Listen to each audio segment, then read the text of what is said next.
Welcome to my second video on the steps method concepts, mini plans, finding good moves and plans. In the first video I covered tactical opportunities in the position, direct threats. Today we're going to focus on the positional aspects, and I know for a lot of club players this is a very tough subject. So the 1-minute summary is you have your army, your pieces. You want to develop force with your army, an effective deployment of your troops, and you want to create weaknesses in the enemy camp. And once you're ready, you want to attack those weaknesses, and you want to do it in such a way that you keep the initiative. So the enemy is not able to work on a successful deployment of their own troops, but has to react on your initiative. So the term force is in the step method activity, piece activity, and weaknesses are vulnerabilities. And I will give 6 examples, 2 on pawn structure, 2 on vulnerability, and 2 on activity. And if you only have 5 minutes, then just skip my introduction and go to one of the examples of each of the 3. And please subscribe, and I hope you come back later. I'm trying to get to 1,000 subscribers, so I would really appreciate your support. So let's go to the introduction. And the good thing about these 2 aspects, vulnerability and activity, is that there are in total 14 lessons in the step method. And after those 14 lessons, you didn't only acquire knowledge and understanding, you have acquired a skill. A skill how to increase your activity, how to create vulnerabilities and to exploit them. So in the previous video, this was the slide for the process for finding good moves and a mini plan. Orientation, calculation and evaluation, and finally verify the calculation. So today we're going to focus on the positional aspect, activity and vulnerability. And we're going to not talk about direct threats. Activity is the total force of your pieces. And a piece is active when it has a lot of possible move, is attacking something, controls squares, and when there's good cooperation with other pieces. The step method also defines what cooperation means. Pieces control the same square or a complex of squares next to each other. They support each other in attack. They protect each other.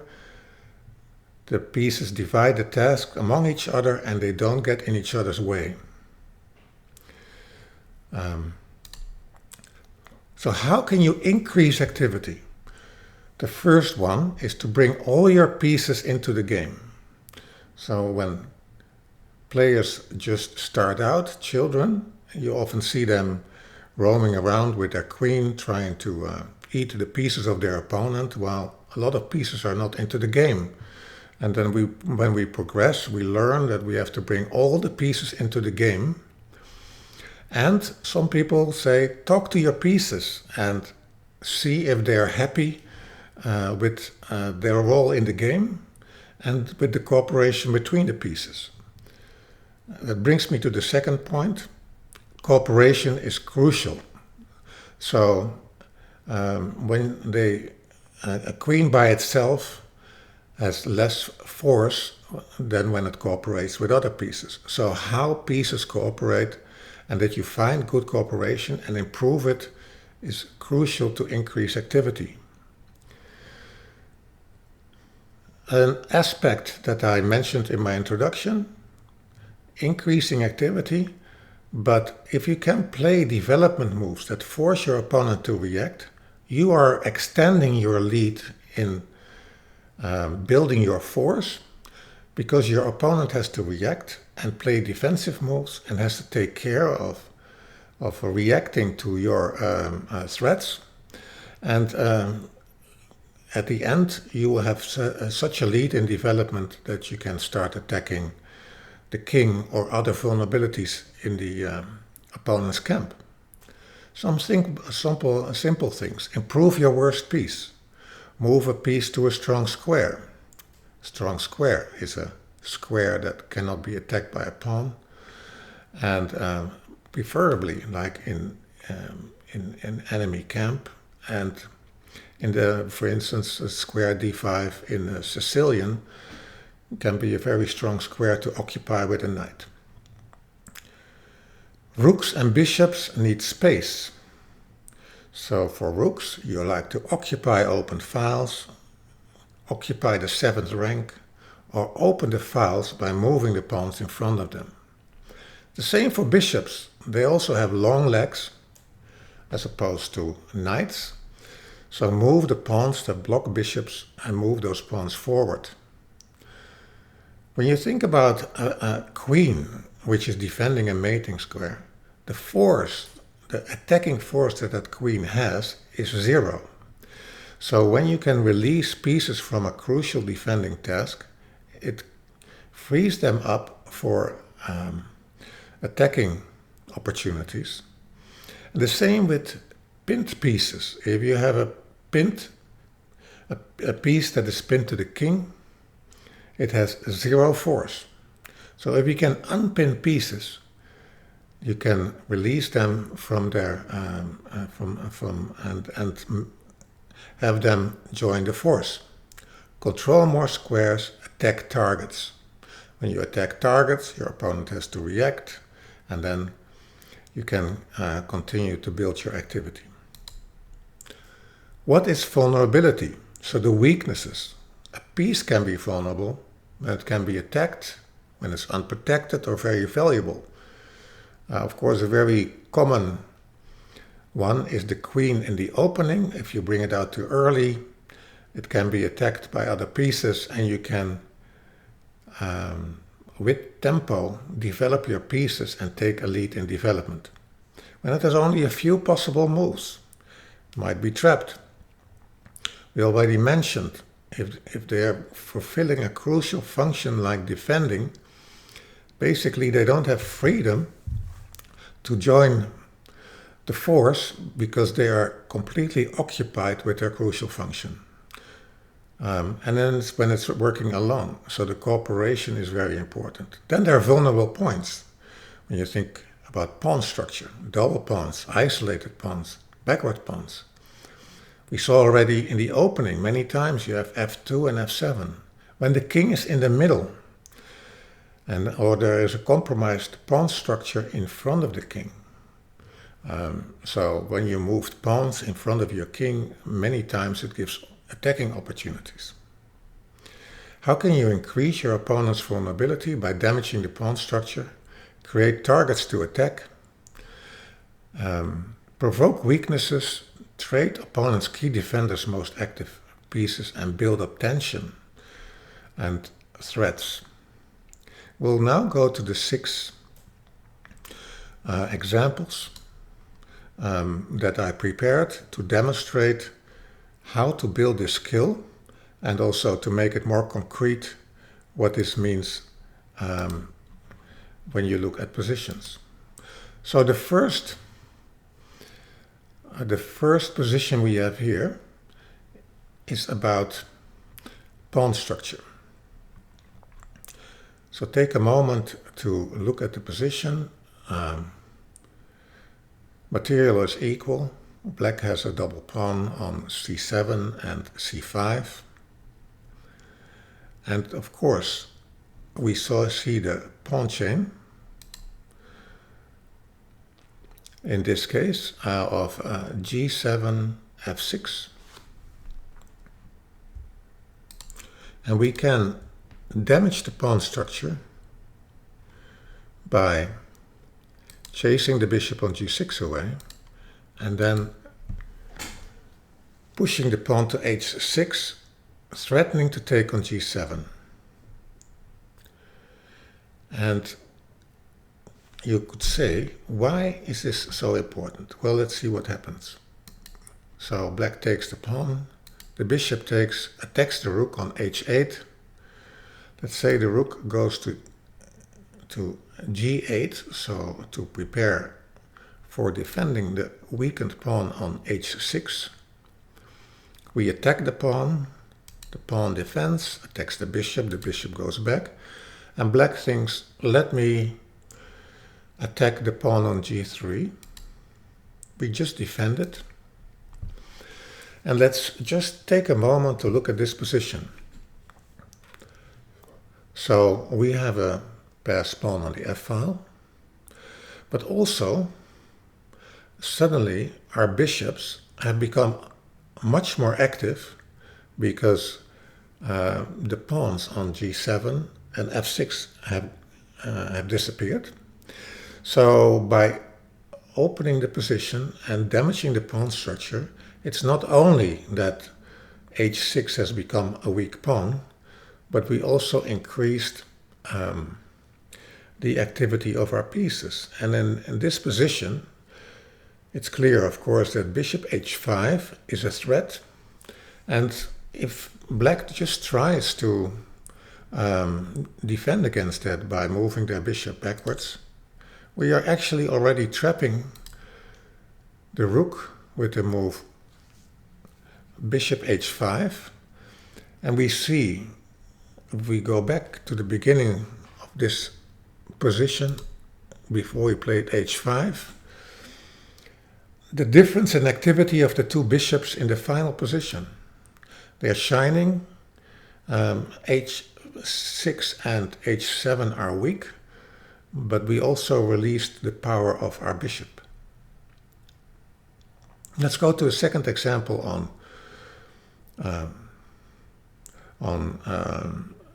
pawn structure, because it's a common way to create weaknesses, and it's interesting how it also integrates with piece activity and vulnerabilities. In this position, black is to move. You can see the black dot next to h1. Black takes on b3, and we activate our knight to d4. So not only did we damage the pawn structure, we created a strong square for our knight. A knight cannot be driven away. We threatened to go with our knight to c2. At the moment, the position still needs work because the pawn on d3 is isolated and backward. It cannot be defended anymore by another pawn on c2 or e2. But the two rooks are unable to get to it easily. So black needs to work the position and take time to open it in the right way and then attack the weaknesses on the white side. But again, we weaken the pawn structure, and weakening the pawn structure in this case created a beautiful square for our knight, which was sitting on f8 and suddenly has become very active. So let's go to vulnerabilities. Take a moment to look at this position and see if you can spot any vulnerabilities. I think a lot of players would start here by saying, okay, I have a rook, 5 points, black has 2 knights, which is 6 points. I have an additional pawn on the queen side. So perhaps I can chase the knight away and then bring my rook to the 7th rank and try to work my pawn majority on the queen side. Well, if we are very direct in that, with playing c5, knight b5, rook d7, knight takes c5, we don't have to move knight c7 because that square is covered by the knight on b5, and we didn't really achieve anything. So let's go back to the starting position, and the vulnerability here is that we have two knights that are defending each other. And the vulnerability with two knights defending each other is that there is a mutual dependency. So normally you have a target and you have a defending piece. The target moves and it frees up the defending piece to do whatever it likes. In this case, if the knight on e4 moves, then we lose the knight on d6. So there is this dependency, and we can increase this dependency by playing the move rook d4. Right now, either knight can no longer play, and the threat of white is c5, and that threat cannot be parried. So after f5, trying to defend the knight on e4, white just takes, and after king f7, c5, the knight can take the pawn, but we lose the knight, and white has a winning position. So two knights that are defending each other are a vulnerability because of the mutual dependency of the two knights when they are both under attack. It's hard to get rid of that dependency because you cannot move either knight. So we are going to extend on this concept in this position. So this is again about exploiting a vulnerability. And in this position we see again two knights, one on f6 and one on e4 that are defending each other. But there is an additional vulnerability. Can you spot it? Yes, of course, when we look at this bishop, we would prefer to have this bishop on g7. So you could say the vulnerability on the black side is that the diagonal from a1 to h8 has been weakened. So the position of the king has been weakened. And the question is how we can exploit it. I think some club players might say, let me try to eliminate the defender by capturing it, and then attack this diagonal, right? I'm going to play knight e4, now two moves to mate, queen b2, queen g7, queen b2, queen h8, mate. But after queen b2, black has a defense. Black can interpose with the move f6 and block the diagonal from b2 to g7 and h8. So one of the key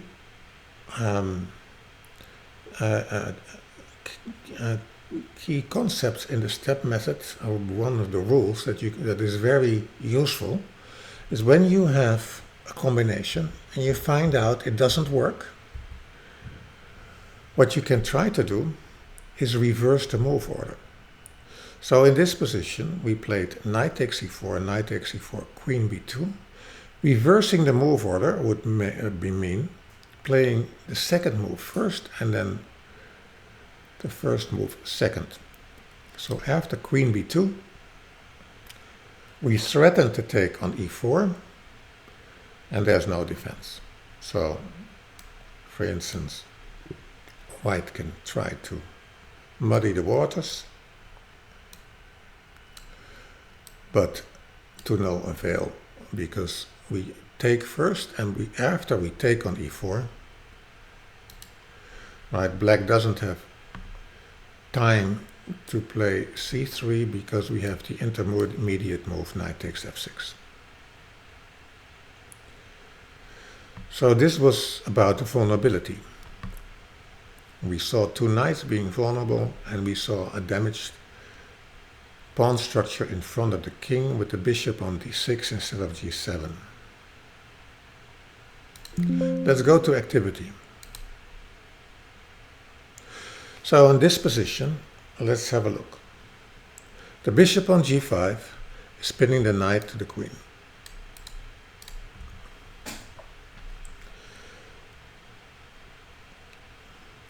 if black was to move, black would evaluate whether it's possible to play h6 and after bishop h4, g5. Both sides have castled, so that's an indication that it might be possible here. And if we look at, is that actually a threat, let's make a non-move so we can evaluate the threat.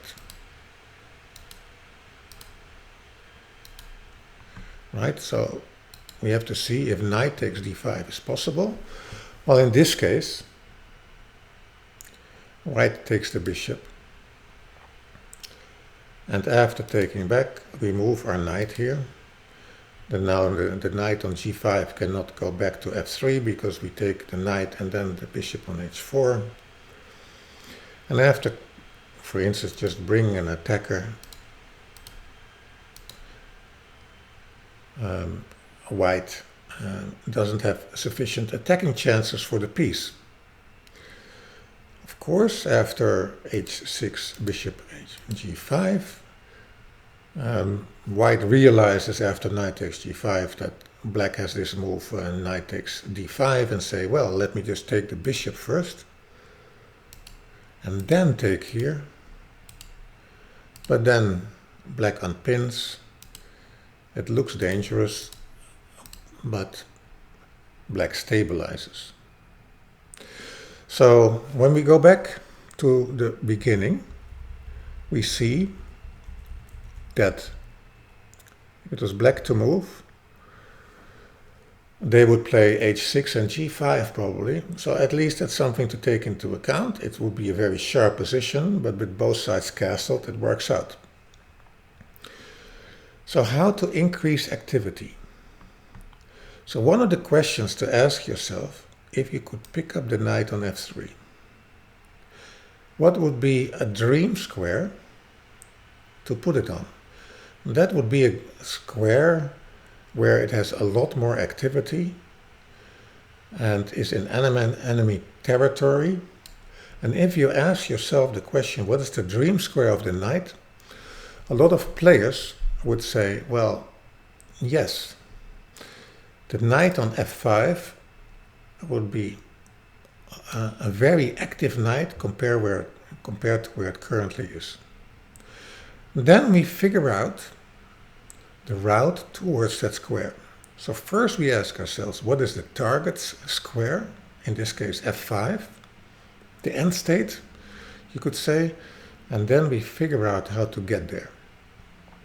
In this case, of course, it's very simple. We play knight h4. And of course, the most direct way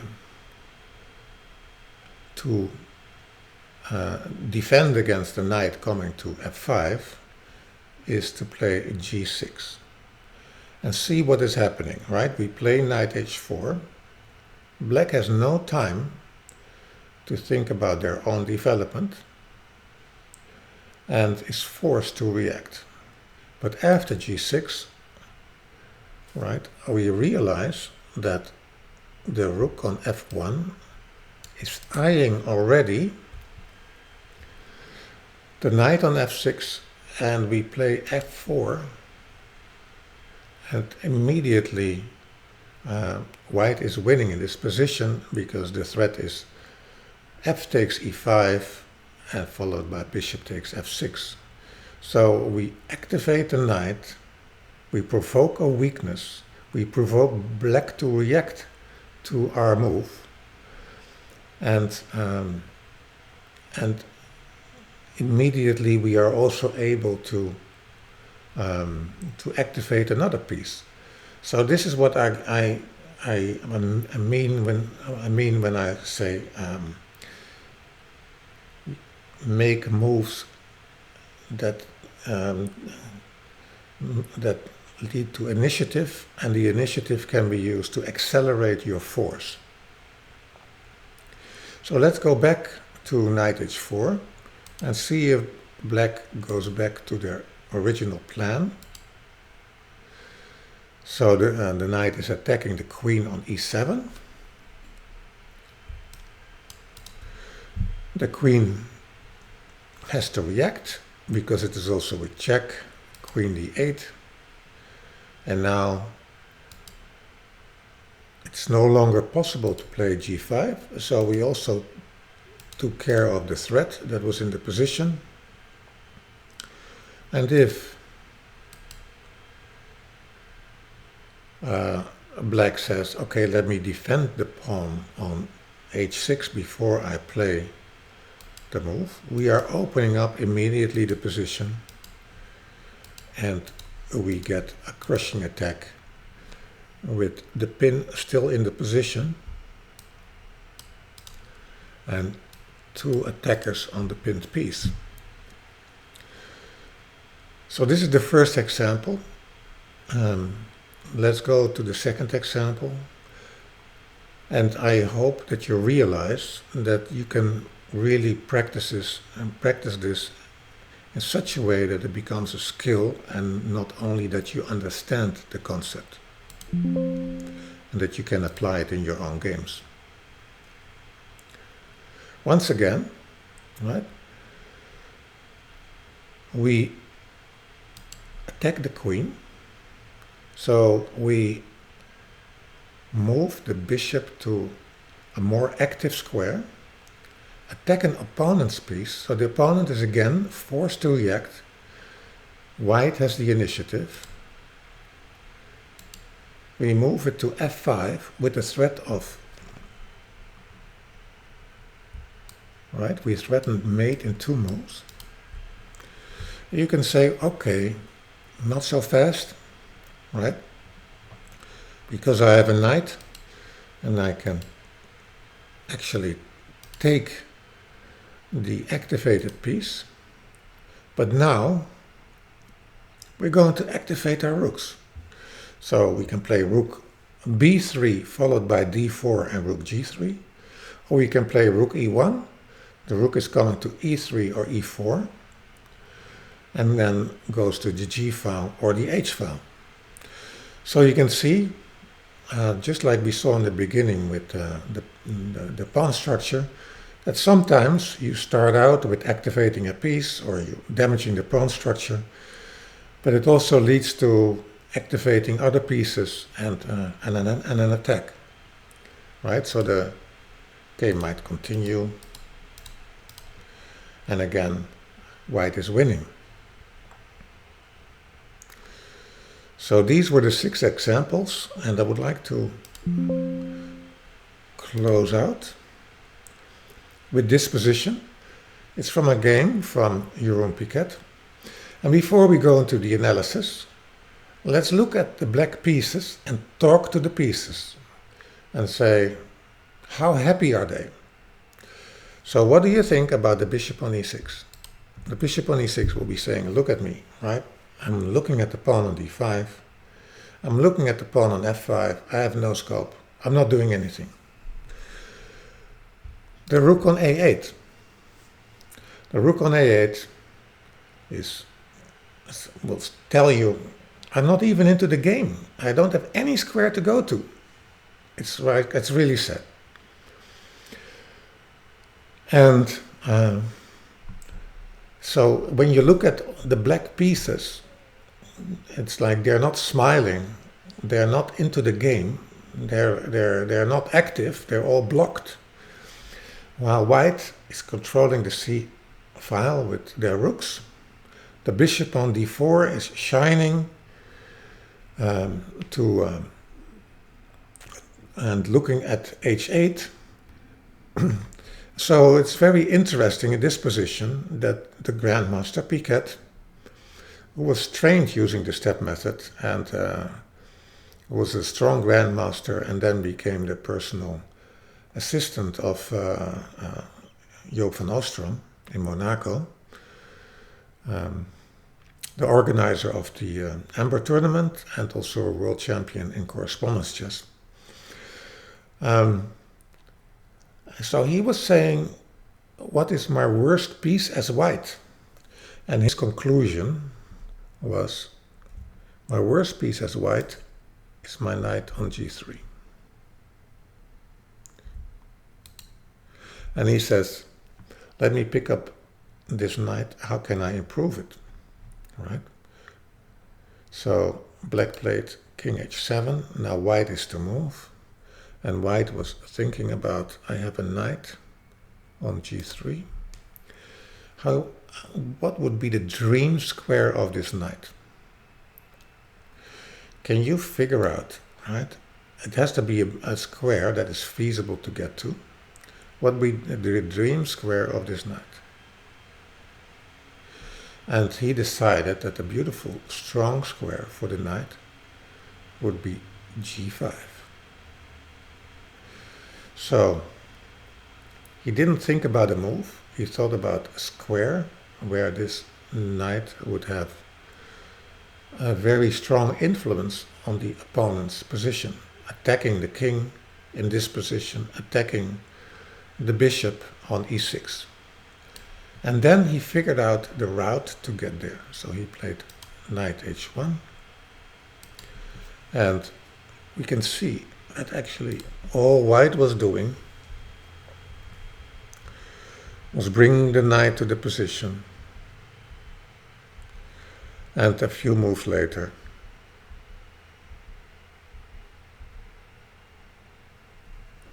black resigned. So it was just an overwhelming force, and the increase in activity of the knight was the final thing to do. Now let's go back to this position and see if there's another solution to the problem. Right? If you were Kasparov, you would say, I have well-developed pieces. Is there another type of solution? And probably what he would have played, he would say, I think I'm ready for an attack on the king. And he would apply the concept, attacking the king, gain access, bring attackers, eliminate defenders, and deliver the mate. And that would start with bishop takes h5, g takes h5, and then bringing the strongest attacker with queen d1. So there is, you could say, a tactical solution to this position with the king's attack, and there's a more positional solution where you say, what is my worst piece? The knight on g3. What is a dream square for the knight? Knight to g5. How do I get there? Knight h1, knight f2, knight h3, knight g5. And you saw that white actually had the time in this position to play all those moves, because it was impossible for black to untangle themselves. So let me go back to this position, because I want to close out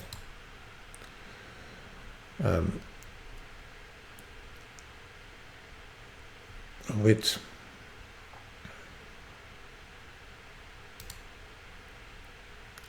so this is the position we were just looking at, and I was explaining that there was a positional and a tactical solution, and I think it is a great analysis position to do for yourself and see if you can find the mating attack, if you can make that work.